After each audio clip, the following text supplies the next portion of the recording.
Hello artists, welcome to a brand new quarter of Drawing and Design 1. This is our first lesson. It has to do with mindset, and it's all about starting off the quarter in this class with the right mental space, the right attitude about drawing. So I hope you enjoy it. In this lesson, what I want you to know by the end of this lesson, or be learning by the end of this lesson, my whole point is in the objectives. So I have these in the lesson plan too. You don't really have to do anything with them except read through the objectives and know what my point. A lot of times you guys will ask, why are we learning this? It's in the objectives. So I want you to be able to learn some new vocabulary words. I want you to know how fixed and growth mindset affect a person's ability to create art, and you're going to talk about that with your first writing assignment. I want you to learn the concept of the zone of proximal development. It's an educational psychology concept, and it fits into art. I'm going to explain it later, and it's a good attitude and way to think about just learning in general. I'm going to give you examples of successful art. We're going to talk about what does it mean to create successful art. We're going to talk about, you're going to have the opportunity to watch some more videos after this video lesson, just if you want to learn more. And you're going to do the writing assignment, and then we're going to go through the week's assignments and where to find them in Blackboard in this video as well. So, and those are the standards that we're talking about, the state standards. Okay, so you might be wondering, what is growth mindset? You might have heard that before. It's something that's fairly new in education, just the term of it, and you might have talked about it in your other classes, but I think it's really, really important to know about growth mindset and fixed mindset when it comes to art. So growth mindset is, so you can either have a growth mindset or a fixed mindset. And sometimes I mean overall, a lot of times I mean just generally about certain subjects. So in a growth mindset, people believe that their most basic abilities can be developed through dedication and hard work. Brains and talent are just the starting point. This view creates a love of learning and a resilience that is essential for great accomplishment. So, and then a fixed mindset is people believe that their basic abilities, qualities, intelligence, or talent are something that you're just born with. They're fixed traits and you can't do anything about it. They spend their time documenting your intelligence instead of developing them. And they also believe that talent alone creates success without effort. So, the thing about growth and fixed mindset, a lot of times it's not necessarily just growth and fixed mindset that will affect your learning. A lot of times it's your circumstances. But your attitude has everything to do with it. A lot of times, even adults will have growth or fixed mindsets about certain things. So for instance, if you've ever said to yourself or said out loud, I'm really not good at sports, or I'm not good at math. Or in this class, I'm terrible at art. I can't draw a stick figure to save my life. Making that call, that final call on an ability that you have, if you really haven't practiced that much, is just not very helpful. So I grew up most of my life thinking I wasn't very good at math or sports. I realized when I was an adult that I actually am okay at being athletic. I just need to develop my hand-eye coordination. And a lot of times, the reason I wasn't very good at it is because the entire time I was thinking, oh my gosh, this isn't my thing. Oh my gosh, I'm so terrible at this. Same with math. My brain thought differently than the way that math was being taught to me. I found out later that I like to code and I like logic puzzles. So it wasn't that I was good at math. It's just I was not naturally inclined to the way that math was being taught to me. And if I practiced, I probably would have gotten a lot better. So right now, if you have to, pause the video and write down or think about or type somewhere things that you think you're having a fixed mindset about. So there are certain things that you might be limiting yourself with your attitude. I want you to think about that. So pause now and write a couple down. Take like a couple minutes and think about where your insecurities are. Okay, so hopefully you wrote a couple things down, or at least you thought about it. Now I want you to think about the so there's something I'm going to teach you guys. I like to talk to you guys as if you are adults. I don't like to water things down too much. I think that you can handle psychological concepts. I think you can handle growth mindset.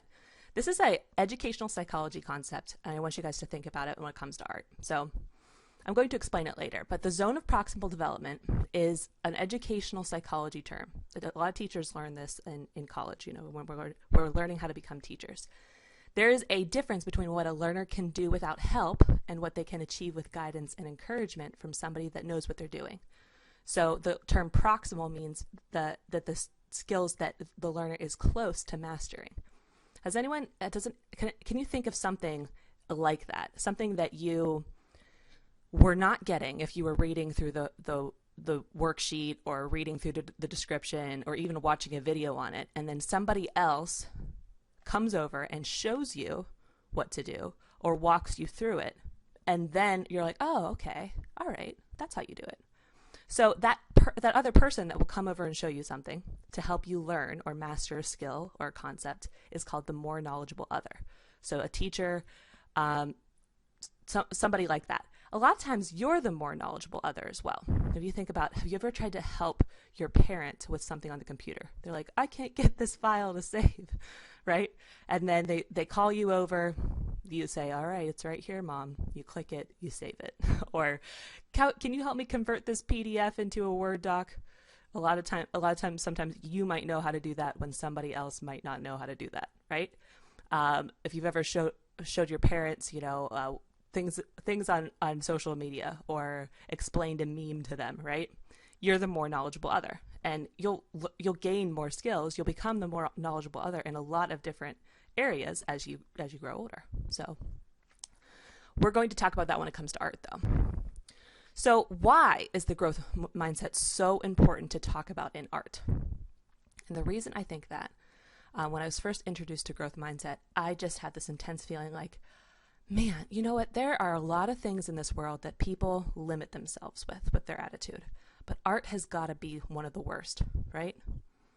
So this is kind of what I feel like people, this is how people think of art. So this is the growth mindset versus the fixed mindset. So if you have ever said any of these things, I give up, this is too hard, I can't draw, it's good enough, I don't know, I'm never going to learn how to paint, that guy always has the best ideas, oh my gosh, they're so much better than me. Have you guys ever said that? Her painting is better than mine. A growth mindset, that's taking away these negative words and then saying these. So mistakes help me improve. What am I missing? That's a question I ask myself on art all the time. I'm not going to give up on myself. This will take time and effort. I'll use some of the techniques I learned. I'm going to try my best. So think of it kind of in those terms. A lot of times we have to edit our self-talk. So do you have a fixed mindset? I had you pause and think about what you have a fixed mindset about.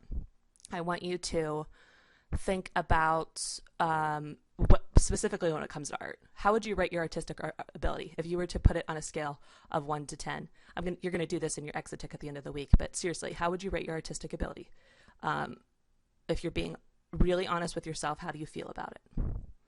Are you rating yourself fairly? So are you thinking about it in the context of you're a learner, or are you thinking of it in the fact like, well, I was just born, some people are born knowing how to draw, some people are me. And I want you to think about your prior experience. I was saying you might have not had a formal art teacher before. You might have not had a class just on drawing before. What's your prior experience when it comes to art? These are all questions that I'm going to have on the week 1 exit ticket. So start thinking about them now, though. Okay, so I said before, art is a learning process. Art is a skill, just like anything, okay? A lot of times I use tying your shoes. A lot of you didn't get that on the first day. Maybe you did, maybe you didn't. Like if you were tying your shoes, you had to learn whatever concept you're using, 2 bunny ears, cross them, pull them through. You had to learn those steps, right? Art is just like that. A lot of people don't think that it is. They think that you just wake up someday knowing how to draw perfectly. But really, if you see a lot of professional artist sketchbooks, I'm not even a professional artist. I'm a professional art teacher, but you should see how many throwaways I have. It takes practice. Some art, there is a certain ability of natural born talent that helps, but even if you were born with a natural talent for art, it isn't going to go very far if you don't persevere, if you don't practice. You are all new at this. Because you're all high school students, you're all at a time in your life when you are new at these concepts. So don't judge yourself harshly. You should not know how to do this already. Learning how to create art is like everything else. You have to master your skills and build your knowledge, like walking. Does anyone have a toddler or a baby in their life, right? They take a couple months to learn how to walk. First they crawl. A lot of times they don't crawl very well, and then they kind of take off. They crawl fast, and they learn how to pull themselves up, right, and lean on things to walk around. And then soon they're walking without help, and then eventually they're running. Well, you guys, a lot of you are like babies learning how to crawl, and you are mad at yourselves because you can't run a marathon, right?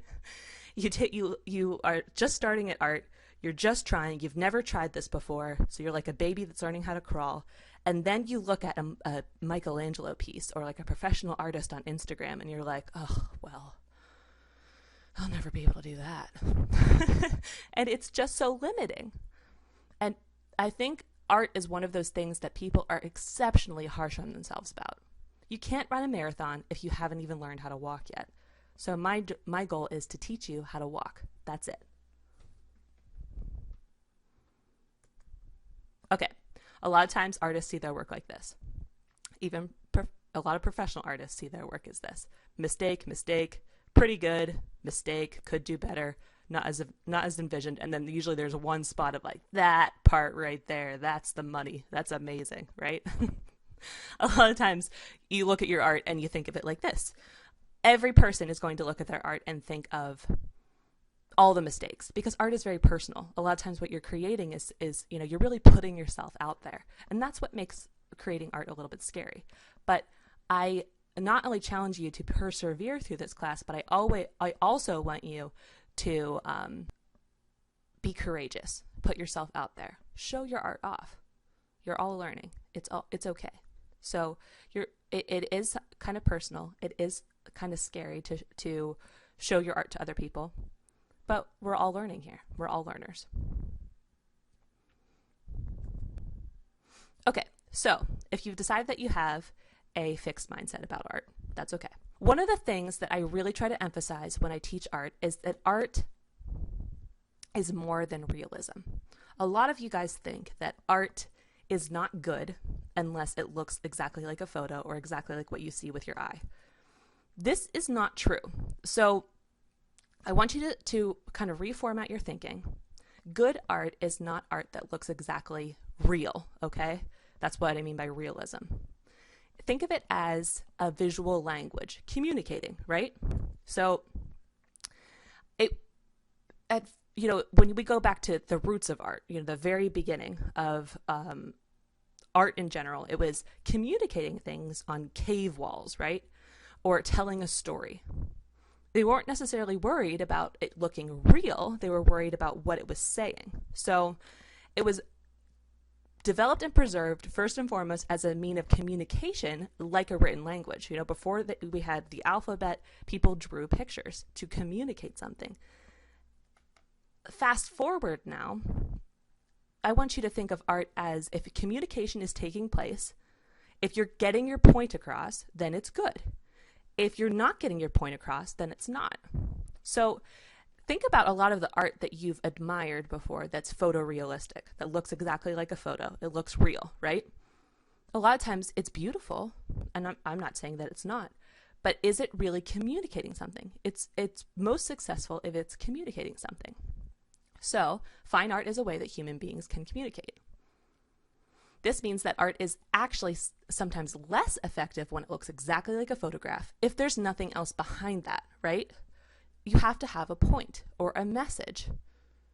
So I know that you guys are working up to having a message, having a purpose for your art, having a mission or something that you're trying to communicate. in this class, we're just learning how to walk, right? So I'm teaching you basic drawing, shading, texture, and perspective, not just so that you can create hyper-realistic drawings, but more so that you can learn how to notice, how to see your subject to communicate, and, just communicate it better. I don't want you to think of the end goal as hyper-realistic art. That's probably calming some of you down. Okay, so I want to give you some examples of how not so realistic art is sometimes more successful. So you guys probably have seen this painting before. The Scream by Edvard Munch, right? He is, if you look at this, it's not realistic. I wouldn't ever mistake this for a photo, right? The person doesn't even have facial features, or you can't even see their fingers in their hand, right? It looks really quickly done. I've never seen a sky look like that, right? If you're judging this just on the fact that it's hyper realistic, you're missing the whole point, because Edvard Munch did have a whole point. So his point was to communicate emotion. So throughout his life, Edvard Munch struggled with anxiety and insanity, both with himself and through his family. So his mentally ill sister was hospitalized at the time that The Scream was painted in 1893. So he struggled with this. He referred to this as his soul painting. He wanted to paint this kind of ugly reality of his inner troubles and feelings of anxiety. And he was putting much more importance on the emotional language, the communication. He was trying to show a feeling than on technical skill. So he wasn't trying to make it look like a photograph. He was trying to show the emotion. And when you look at this, you are kind of getting an emotion, right? And the emotion is, and it's very autobiographical. He wrote this in his journal about it. He said, "I was walking down the road with two friends when the sun set suddenly. The sky turned red as blood. I stopped and leaned against the fence, feeling unspeakably tired. Tongues of fire and blood stretched over the bluish-black fjord. My friends went on walking while I lagged behind. Then I heard the enormous, infinite scream of nature." So it's kind of about having this inner struggle. His friends kept on walking. They didn't know what was going on with him. They didn't feel the anxiety and have the hallucination that he did. They didn't feel the inner trouble that he did. They went on walking like nothing's happening. And here he is experiencing this very dramatic, disturbing event. And a lot of times for people that are depressed or anxious, that's how it feels. Everybody else is just going through life like regular. You are having this inner struggle that not a whole lot of people can identify with. So if you're thinking about trying to paint that emotion, it's much better this way than if he drew this picture, a photorealistic drawing of a person looking scared on a bridge, right? Somehow limiting it down to not a lot of facial features, the open mouth, he's screaming, he's got the red sky that looks angry. He communicated it a lot better, and it doesn't look real. So another example is Frida Kahlo. You guys have probably heard of Frida Kahlo before. She was an artist that drew her emotions. She put a lot into her art. It was very autobiographical. She painted what she was feeling at the time. So a lot of the creatures in this drawing are symbolic. She wasn't painting a realistic scene, but she used these symbolic elements. For instance, the bird. If you notice around her neck, she has these thorns that are poking her. You can see the scratches and the blood coming out. So a hummingbird is a colorful and always hovering above flowers. But in this painting, the hummingbird is black and lifeless and attached to thorns that are choking her. So what does that mean, right? So she spent most of her life in physical pain because she was in a really bad bus accident when she was 18, and they thought she would never walk again. She had chronic, just total body pain. After that, she endured about 35 operations to fix her body. So 35 operations, right? She spent so many years bedridden and could not have any children. So I think she had a miscarriage. And then they told her that she couldn't have any children. So this is a painting about her suffering. Frida did a lot of paintings about her suffering. And the very interesting thing is she was really, really beautiful. So a lot of times Frida Kahlo by her unibrow. And don't get me wrong, she's got some intense eyebrows there. But look at that versus how she paints herself. So this is another one called The Column. Remember I said that she broke her back in several places in that bus accident, and she had to have about 35 operations throughout her life. This is how she felt about the physical pain that she felt. She felt that like her spine was just broken. You can see she's crying. She feels like her there's nails in every part of her skin. She said that she chose to paint herself more manly looking, with the eyebrow and the strong jaw, and you can see she painted a mustache and a little bit of a beard. She didn't really have that. Maybe a little bit, but the reason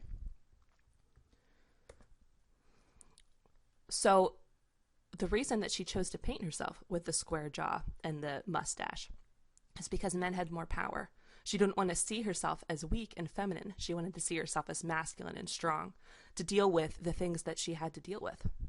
So it's interesting that she specifically chose not to make her self-portraits look like what she looks like in a photo.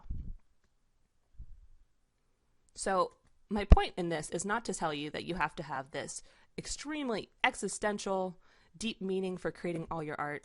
My point is, I just want you to be focusing on the right goal. Are you,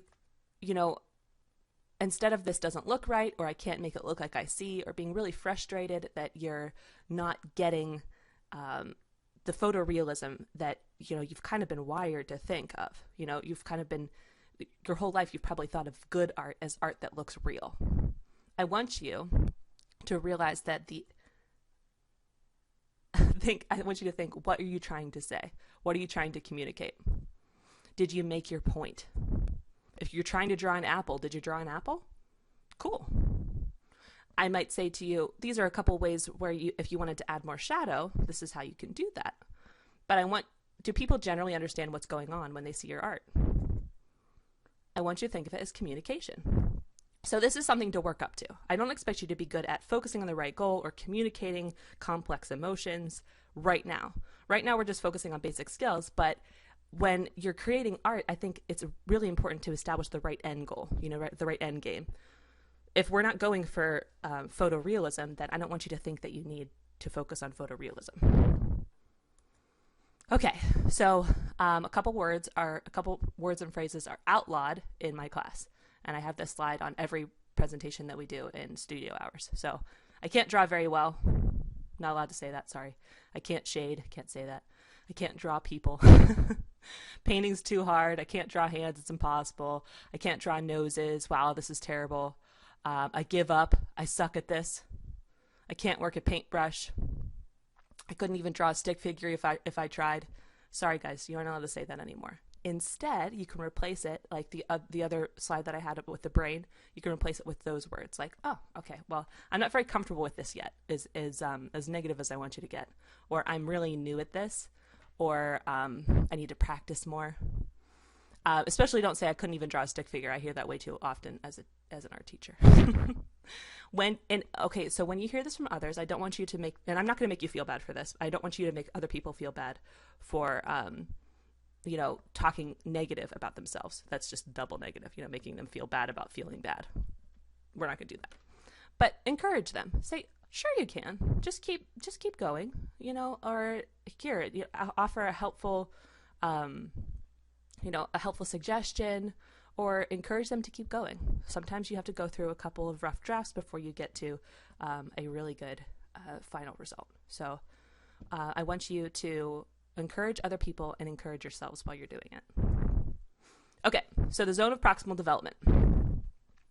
This is a psychological theory of learning. This means that you are capable of learning and mastering a great deal of things on your own.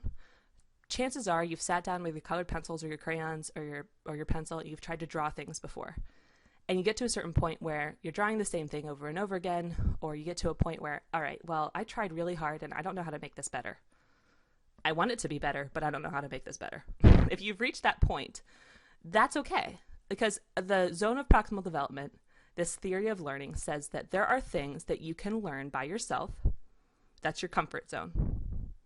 And then there are things that you can learn with the help of others. A lot of times, all it takes is one other person. That's called the more knowledgeable other. We went over that before. There are certain things, though, that are beyond your reach at this moment in time. You can keep going. You can, try to become a professional artist. I'm never going to be good at certain levels of, or certain things in sculpture. Not because I can't, but because I'm focusing on other things. That's okay. There are certain things you can do yourself. There are certain things that you need my help with in this art class. And there are certain things that maybe just not right now.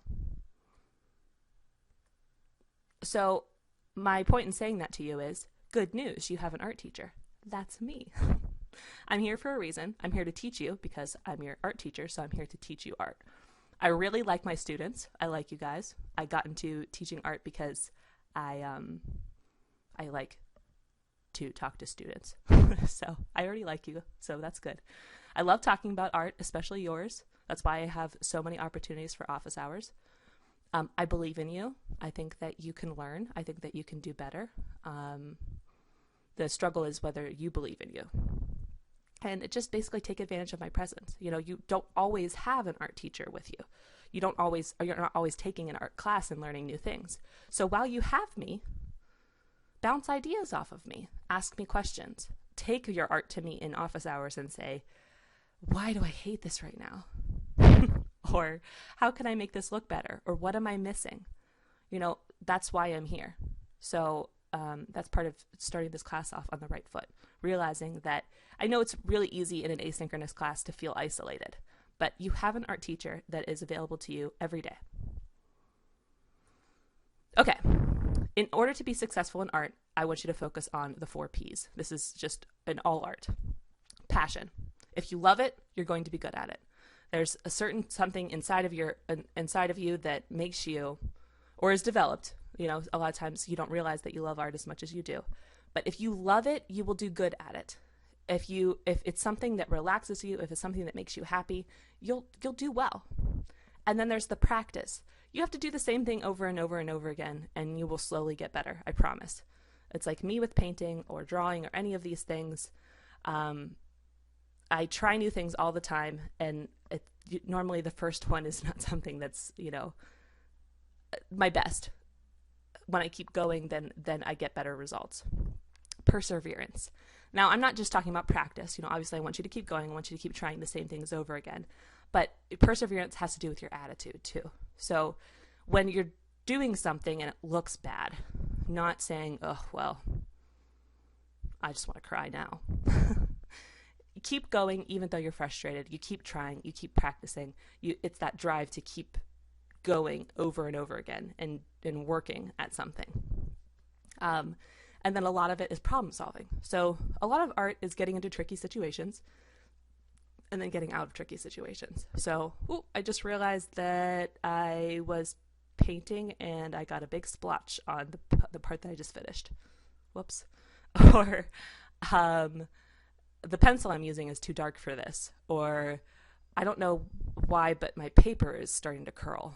It's literally technical, small things like that it's a lot of times it's, and this is a whole nother lesson that we're going to have this quarter, but a lot of times it's not you, it's either how you're doing it or what you're using. So problem solving is really important. If you've ever, I know people keep talking about Bob Ross. I don't know if any of you guys watch Bob Ross or you like Bob Ross, but he talks a lot about happy little trees, right? Whoops, we slipped, we made a mistake, let's make it into a tree, right? It's all about figuring out what to do when you get yourself in a tricky situation. And that's really just about art. Okay, so I will never say to you practice makes perfect because I don't want you to be perfect. I don't think that it's possible, actually. But practice does make progress. So I want you to keep going. A really important thing that I say to students a lot is finding and embracing your style. If you draw people with giant eyes, maybe that's your thing. Keep going with that. I like cartoons. I like comics.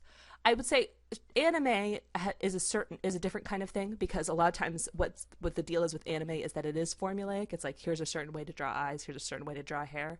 I want you to find your own style, but I still really like it. If you're improving, that's all you need. You don't need to be perfect. You don't need to be ready for art school right now. I don't want you to keep comparing your art to the art of professionals. A lot of you will see professional artists on Instagram. You'll see Michelangelo. You'll see art throughout art history.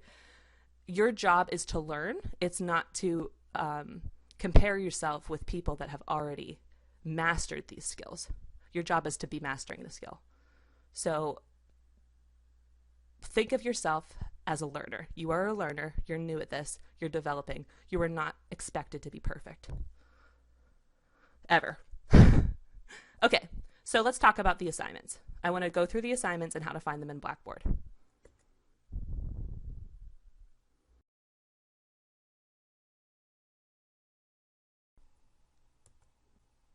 Okay, so I want to go over what you should be completing this week. Here I am in Blackboard. You're going to find everything in the Module 1, Week 1 folder. So I'm going to go to Lesson Plan / Assignments.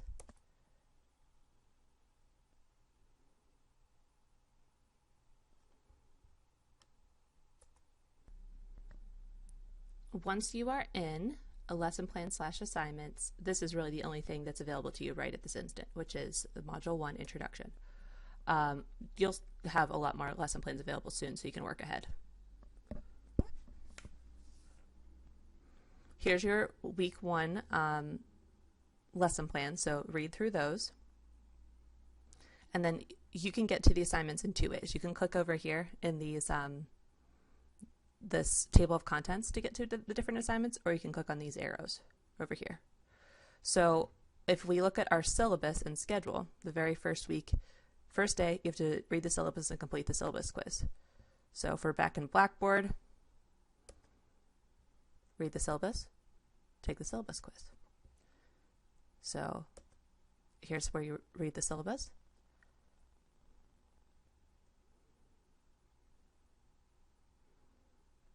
Click to launch. That'll take you there to, this is what the syllabus looks like.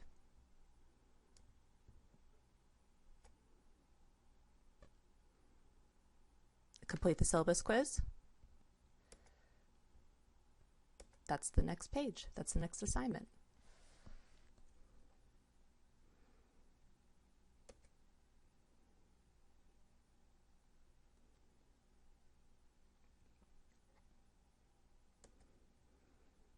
When you're ready, just click begin. Then the next one is so on Tuesday, you're supposed to do the first lesson, which is this, and sign up for your meeting. That's that's there too. You're just clicking on this link. It takes you to the sign up form and the video. If the video doesn't work, then you can click on the video there. Then the next day, if we go back to your syllabus, you have your sketchbook assignment 1. And then pretty much for the rest of the week, you have the student profile Google form and writing assignment 1 and the week 1 exit ticket. You also will have studio hours with me on Thursday. So if we want to find all of that, student profile Google form, sketchbook assignment 1, writing assignment 1. The week 1 exit ticket will be available Thursday evening. I want to wait until our first meeting, our first studio hours, to see what kind of questions you guys have, so I can include that on the exit ticket. So that'll be available, and don't worry, you'll be given extra time to do that. Notice in the syllabus, sketchbook assignment 1 is assigned this week, but it's not due until the end of next week. I always give you an extra week to work on your assignments, your art assignments, so that you can put the right amount of time into it. So there you have it. That's what you're supposed to do this week. Okay, so now that you have gone over what you're supposed to do this week for assignments, I want you to know that there's a lot more about growth mindset that you can look into. I've just put a couple links here. I would encourage you to also do some research on your own. There's a lot of really interesting people out there talking about growth mindset. There's a lot of things that I want you to get to know. And thinking about the way that you're thinking and thinking about your attitude is really, really helpful and really important. So look into that's in Blackboard. And I look forward to our next lesson. Thanks, guys.